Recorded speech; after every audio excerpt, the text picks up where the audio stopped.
ಎಷ್ಟಾಗಿದೆ ಸರ್ ಈಗ ಬೆಳಿಗ್ಗೆ ನಿಮ್ಮೆಲ್ಲರಿಗೂ ತಿಳಿಸಿದಂತೆ ನಮಗೆ ಒಂದು ಪತ್ರ ಕೊಟ್ಟಿದ್ದರು ಶ್ರೀಮತಿ ಪಾರ್ವತಿ ಅವರ ಮಗ ಆದಂಥ ಡಾಕ್ಟರ್ ಯತೀಂದ್ರ MLA ಅವರು.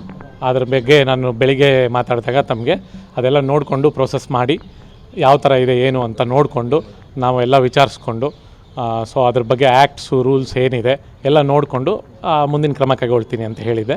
ಅದ್ರ ಪ್ರಕಾರ ನಾವೆಲ್ಲ ನೋಡಿಕೊಂಡು ಸೊ ನಮ್ಮ ಆ್ಯಕ್ಟಲ್ಲಿ ಏನಿದೆ ಪ್ರಾವಿಷನ್ಸ್ ಇದೆಯಾ ಇಲ್ವಾ ಎಲ್ಲ ನೋಡಿಕೊಂಡ್ವೆ. ನಮ್ಮ ಆ್ಯಕ್ಟಲ್ಲಿ ಪ್ರಾವಿಷನ್ಸ್ ಇದೆ, ಸ್ವಇಚ್ಛೆಯಿಂದ ವಾಪಸ್ ಕೊಟ್ಟಾಗ ತೊಗೊಳ್ಳೋಕ್ಕೆ ಪ್ರಾವಿಷನ್ಸ್ ಇದೆ. ಅದ್ರ ಪ್ರಕಾರ ಅದೇ ರೀತಿ ನಮ್ಮ ಪ್ಯಾನಲ್ ಅಡ್ವೊಕೇಟ್ಸ್ನ ನಮ್ಮ ಲೀಗಲ್ ಆಫೀಸರ್ನ ಎಲ್ಲ ಕನ್ಸಲ್ಟ್ ಮಾಡಿಕೊಂಡು ಎಲ್ಲ ಕರೆಕ್ಟ್ ಇದೆ ಅನ್ನೋದಕ್ಕೆ ಅಂತ ಹೇಳಿದ್ದಕ್ಕೆ ಸೊ ನಾವು ಡಿಟರ್ಮೈನ್ ಮಾಡಿಕೊಂಡು we arrived at a conclusion and ನಾವು ಇದನ್ನು ನಮಗೆ ವಾಪಸ್ ತೊಗೋಬೇಕು ಅಂದ್ಬಿಟ್ಟು ಒಂದು ಆದೇಶ ಮಾಡಿ ಇದು ಮಾಡಿದ್ದೀವಿ. ಸೇಲ್ ಡೀಡ್ ಕ್ಯಾನ್ಸಲ್ ಮಾಡೋಕ್ಕೆ ನಾವು ಆದೇಶ ಮಾಡಿ ಸಬ್ ರಿಜಿಸ್ಟರ್ ಅವ್ರಿಗೆ ಕೊಟ್ಟಿದ್ದೀವಿ. ಮೂಡ ಹೆಸರಿಗೆ ಬರುತ್ತೆ 14.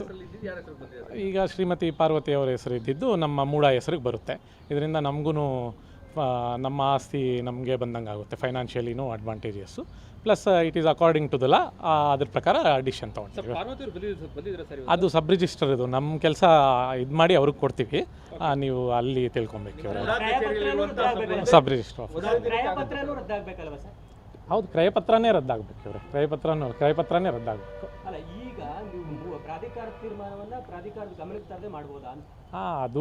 ಅದಕ್ಕೇನು ಇದಿಲ್ಲ, ನಾವು ಮತ್ತೆ ಇದು ಮಾಡ್ಕೋತೀವಿ. ನಮ್ಮ ಆ್ಯಕ್ಟಲ್ಲಿ ಪ್ರಾವಿಷನ್ಸ್ ಇದೆ, ಅದ್ರ ಪ್ರಕಾರ ನಾವು ಮಾಡಿದ್ದೀವಿ. ಹೌದೌದು, ಅಲ್ಲಿ ಕ್ಯಾನ್ಸಲ್ ಆಗುತ್ತೆ, ನಾವು ಕಳಿಸ್ಕೊಟ್ಟಿದ್ದೀವಿ. ಹೌದು.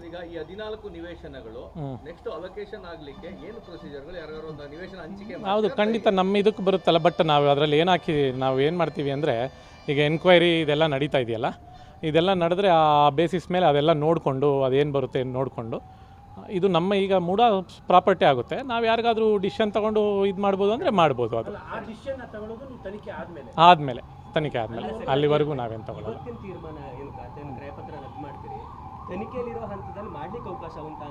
ಅದು ತನಿಖೆಗೂ ಇದಕ್ಕೇನು ಸಂಬಂಧ ಇಲ್ಲ. ನಾವು ತನಿಖಾಧಿಕಾರಿಗಳು ತಿಳಿಸ್ತೀವಿ ಈ ಥರ ಇದೆ, ಈ ಥರ ಆಗಿದೆ ಅಂತ.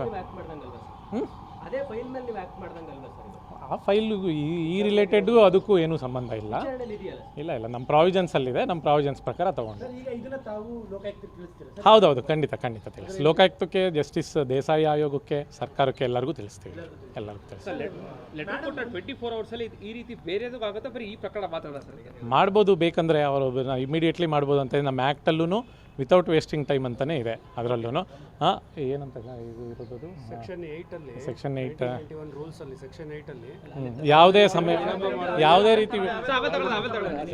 ಯಾವುದೇ ರೀತಿ ವಿಳಂಬ ಮಾಡದೇನೆ ತಗೊಳ್ಳಿ ಅಂತಲೇ ಇದೆ ಆ್ಯಕ್ಟಲ್ಲಿ. ಸ್ವಇಚ್ಛೆಯಿಂದ ಕೊಟ್ಟಾಗ ಅದ್ರ ಪ್ರಕಾರ ತೊಗೊಂಡಿದ್ದೀವಿ.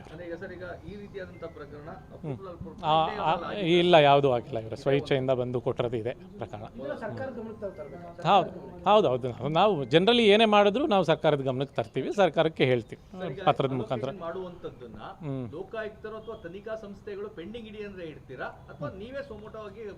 ಮುಂದೆ ನೋಡೋಣ, ಅವ್ರು ಏನಾದರೂ ಹೇಳಿದ್ರೆ. ಅದು ಹೈಪೋಥೆಟಿಕಲ್ ಕ್ವಶನ್. ಅದು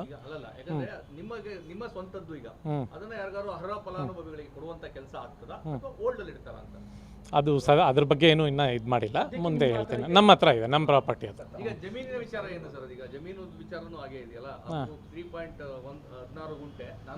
ನಮಗೆ ಇವರು ಇದನ್ನ ವಾಪಸ್ ತಗೊಳ್ಳಿ ಅಂತ ಕೊಟ್ಟಿದ್ರು. ಬೇಸ್ಡ್ ಆನ್ ದಟ್ ವಾಪಸ್ ತಗೊಂಡಿದ್ದೀವಿ. ಅವ್ರ ಮುಂದೆ ಏನಾದರೂ ಅದ್ರ ಬಗ್ಗೆ ಅದು ನಮ್ಮದೇ ನಾವು ಆಲ್ರೆಡಿ ಲೇಔಟ್ ಮಾಡಿ ಮೂಡ ಅವ್ರು ಲೇಔಟ್ ಮಾಡಿದಾರಲ್ಲ, ಅದು ನಮ್ಮ ವಶದಲ್ಲೇ ಇರುತ್ತೆ. ನಮ್ಮದೇ ಮೂಡಾದೆ.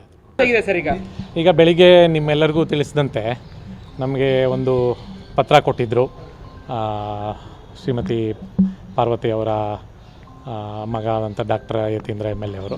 ಅದ್ರ ಬಗ್ಗೆ ನಾನು ಬೆಳಿಗ್ಗೆ ಮಾತಾಡಿದಾಗ ತಮಗೆ ಅದೆಲ್ಲ ನೋಡಿಕೊಂಡು ಪ್ರೋಸೆಸ್ ಮಾಡಿ ಯಾವ ಥರ ಇದೆ ಏನು ಅಂತ ನೋಡಿಕೊಂಡು ನಾವೆಲ್ಲ ವಿಚಾರಿಸ್ಕೊಂಡು ಸೊ ಅದ್ರ ಬಗ್ಗೆ ಆ್ಯಕ್ಟ್ಸು ರೂಲ್ಸ್ ಏನಿದೆ ಎಲ್ಲ ನೋಡಿಕೊಂಡು ಮುಂದಿನ ಕ್ರಮ ಕೈಗೊಳ್ತೀನಿ ಅಂತ ಹೇಳಿದೆ.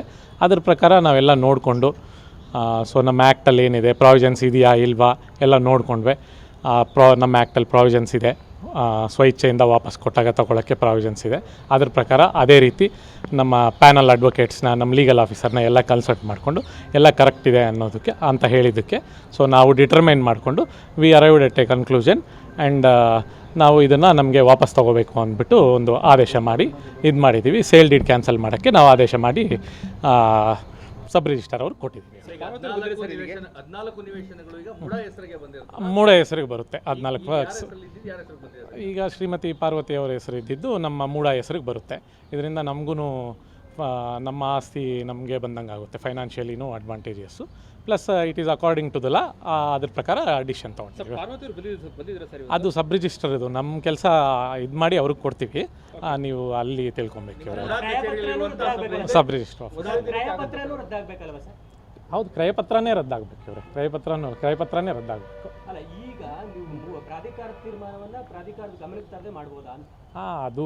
ಅದಕ್ಕೇನು ಇದಿಲ್ಲ, ನಾವು ಮತ್ತೆ ಇದು ಮಾಡ್ಕೋತೀವಿ. ನಮ್ಮ ಆ್ಯಕ್ಟಲ್ಲಿ ಪ್ರಾವಿಷನ್ಸ್ ಇದೆ, ಅದ್ರ ಪ್ರಕಾರ ನಾವು ಮಾಡಿದ್ದೀವಿ. ಹೌದೌದು,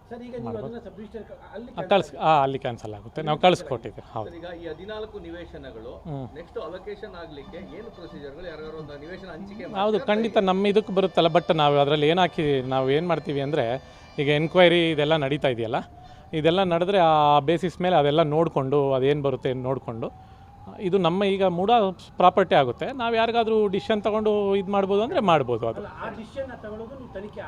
ಆದಮೇಲೆ ತನಿಖೆ ಆದಮೇಲೆ, ಅಲ್ಲಿವರೆಗೂ ನಾವೇನು ತಗೊಳ್ಳೋದು.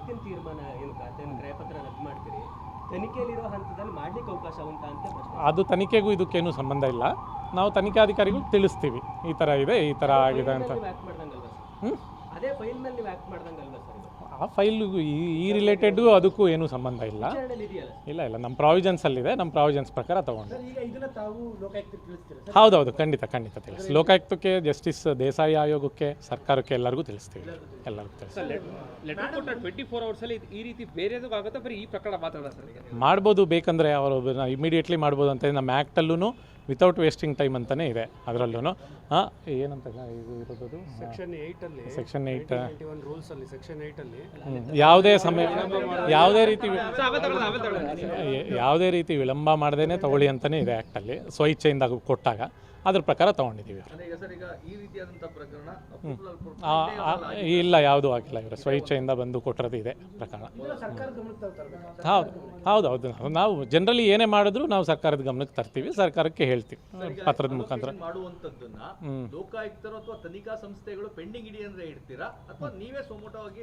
ಅದು ಮುಂದೆ ನೋಡೋಣ, ಅವ್ರು ಏನಾದರೂ ಹೇಳಿದ್ರೆ. ಅದು ಹೈಪೋಥೆಟಿಕಲ್ ಕ್ವಶನ್ ಅದು.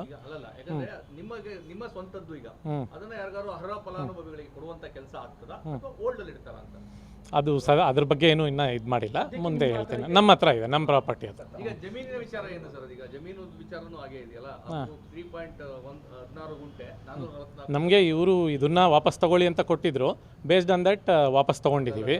ಅದರ ಆಧಾರದ ಮೇಲೆ ಅವರಿಗೆ ಬದಲಿ ನಿವೇಶನ ಕೊಟ್ಟಂತದ್ದು. ಅವ್ರ ಮುಂದೆ ಏನಾದರೂ ಅದ್ರ ಬಗ್ಗೆ, ಅದು ನಮ್ಮದೇ ನಾವು ಆಲ್ರೆಡಿ ಲೇಔಟ್ ಮಾಡಿ ಮೂಡ ಅವ್ರು ಲೇಔಟ್ ಮಾಡಿದಾರಲ್ಲ, ಅದು ನಮ್ಮ ವಶದಲ್ಲೇ ಇರುತ್ತೆ. ನಮ್ಮದೇ ಮೂಡಾದೆ.